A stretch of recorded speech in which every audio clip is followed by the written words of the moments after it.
Assalamualaikum dan selamat sejahtera kepada responden kita Fatini Nadia binti Ahmad Yusof dan semua yang terlibat pada sesi interview kita pada hari ini. Sebelum memulakan sesi interview, saya ingin memperkenalkan biodata sedikit tentang responden. Responden merupakan pelajar Form 6 di SMK Tengku Mahmud 1. Pada hari ini, tajuk yang akan dibicarakan ialah berkaitan kesan agama Islam terhadap peradaban Melayu di Melaka. Saya akan menerangkan sedikit pengenalan tentang tajuk hari ini. Islam di Tanah Melayu mula berkembang apabila kerajaan Melayu Melaka bertindak menyebarkan pengaruh Islam.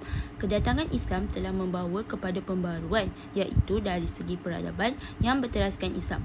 Penyebaran Islam di Tanah Melayu Melaka bermula pada abad ke-15 Masihi dan Raja di Melaka mula memeluk agama Islam.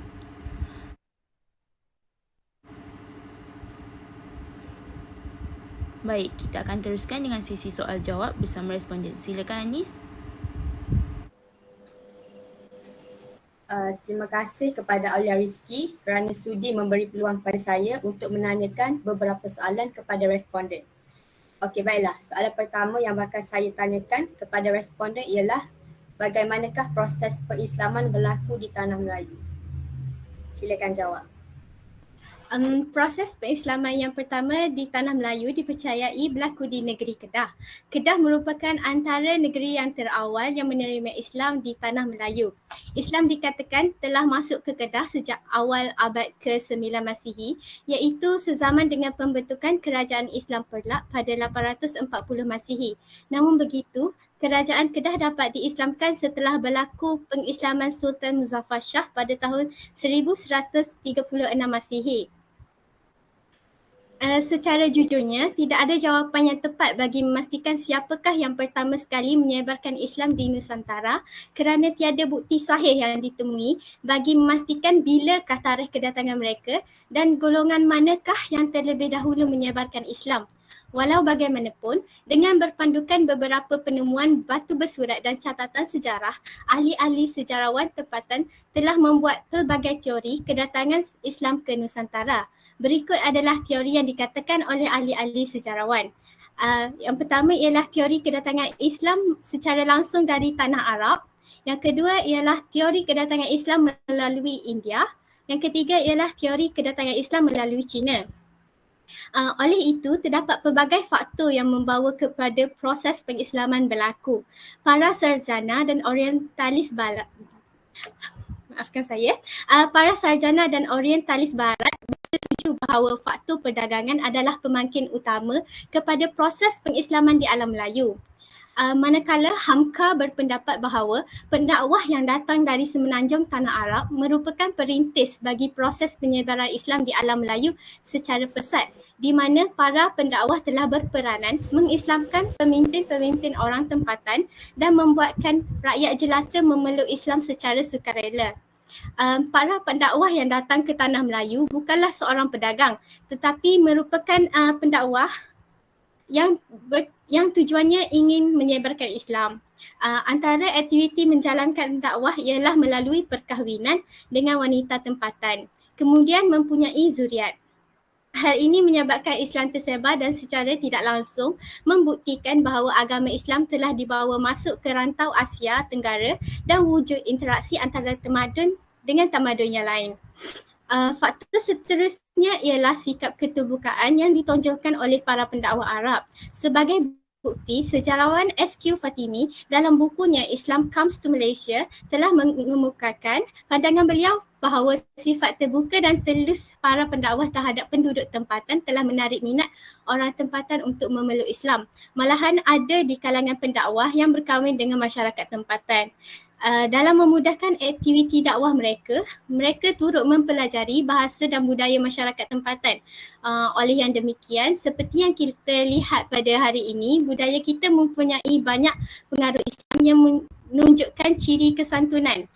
Contohnya bersalaman, apabila lalu di hadapan orang yang lebih tua, hendaklah membongkokkan tubuh dan menundukkan kepala.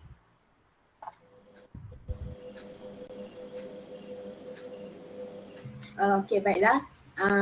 Soalan seterusnya ialah apakah impak teori-teori kedatangan Islam terhadap Tanah Melayu?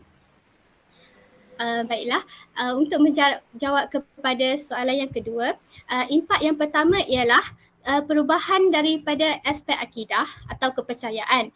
Masyarakat Melayu sebelum kedatangan Islam dipengaruhi oleh kepercayaan animisme dan dinamisme yang mempercayai setiap perkara atau benda mempunyai semangat atau roh yang memberi kesan baik atau buruk, serta mempercayai kuasa roh nenek moyang. Sebagai contoh, masyarakat Melayu zaman dahulu mengamalkan tradisi menyembah pantai dan memberi makan pada semangat yang wujud di lokasi-lokasi tertentu. Seterusnya, agama Hindu-Buddha juga dianuti oleh masyarakat Melayu sebelum kedatangan Islam. Penyebaran kepercayaan Hindu-Buddha mula merebak ke seluruh pelosok masyarakat. Konsep Dewa Raja dan kewujudan Tuhan yang diperkenalkan dalam agama tersebut mula diajarkan kepada masyarakat Melayu. Masyarakat Melayu mula menerima adanya kuasa yang lebih besar seperti dewa yang mempunyai kuasa sakti dan gaib. Di sinilah bermulanya tentang pemahaman masyarakat Melayu terdahulu tentang konsep Tuhan. Walau bagaimanapun, selepas kedatangan agama Islam, amalan tauhid diterapkan kepada masyarakat Melayu. Amalan tauhid ini menjadi tunjang akidah Islam kepada masyarakat alam Melayu. Masyarakat mula mengamalkan syariat Islam seperti solat 5 waktu, berpuasa di bulan Ramadan, memberi zakat, mengerjakan haji bagi yang berkemampuan, membaca Al-Quran serta seumpamanya. Impak yang seterusnya ialah perubahan daripada aspek bahasa dan perkataan. Dengan adanya Islam di alam Melayu, pengaruh daripada bahasa dan perkataan juga telah diberi nafas baru terhadap bahasa Melayu. Tulisan daripada Al-Quran yang diasaskan daripada 29 huruf itu telah menyebabkan masyarakat alam Melayu pandai membaca dan menulis. Sebagai bukti, masyarakat Melayu telah menggunakan tulisan Jawi dalam urusan pentadbiran dan merupakan bahasa perantaraan bagi seluruh lapisan masyarakat. Proses pengislaman rantau Melayu telah melariskan abjad Jawi sebagai sistem tulisan yang paling berkuasa. Okey, soalan yang terakhir bakal saya tujukan kepada responden ialah adakah anda bersetuju bahawa Melaka mempunyai banyak sumber-sumber yang berkaitan dengan tamadun Islam? Jika benar, sila berikan sedikit ulasan anda. Ya, saya setuju bahawa Melaka mempunyai banyak sumber-sumber yang berkaitan dengan tamadun Islam. Terdapat beberapa bukti yang menunjukkan hubung kait antara Melaka dengan tamadun Islam. Pemerintah daripada Kesultanan Melayu Melaka memainkan peranan penting dalam membantu kepada perkembangan agama Islam di Melaka.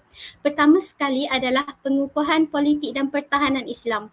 Bukti kedua ialah penyebaran dakwah dan perkembangan ilmu pengetahuan, di mana Melaka sebagai pusat perkembangan ilmu dan pusat pencarian ilmu di negara-negara yang memiliki kepakaran dalam ilmu Islam seperti Pasai. Manakala bukti ketiga pula adalah melalui penguatkuasaan undang-undang Islam. Bukti ini menjadi elemen penting yang berjaya mengukuhkan politik, pertahanan dan ekonomi Kesultanan Melayu Melaka. Dengan adanya undang-undang Islam ini, keharmonian dan keamanan dalam kalangan masyarakat Melayu terjamin. Sebagai contoh, undang-undang Islam yang diamalkan di Melaka dikenali sebagai Hukum Kanun Melaka.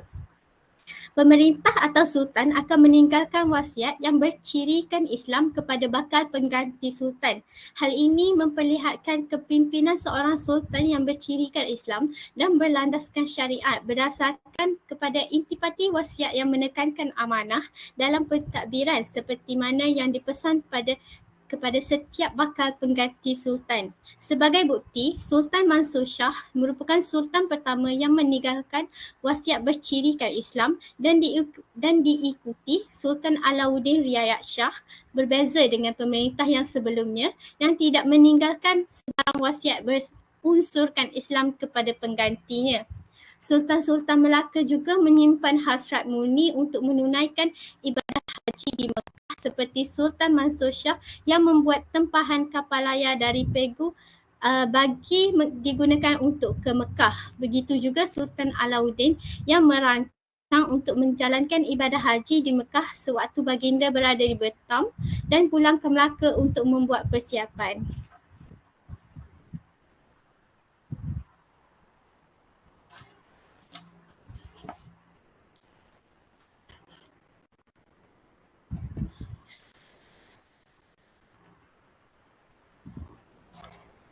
Itu saja.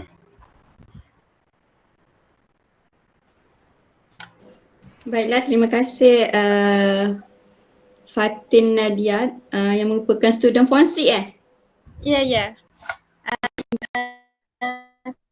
Saya merupakan pelajar semester 3 pra-universiti yang mengambil aliran sejarah dan ekonomi dalam SPM. Awak punya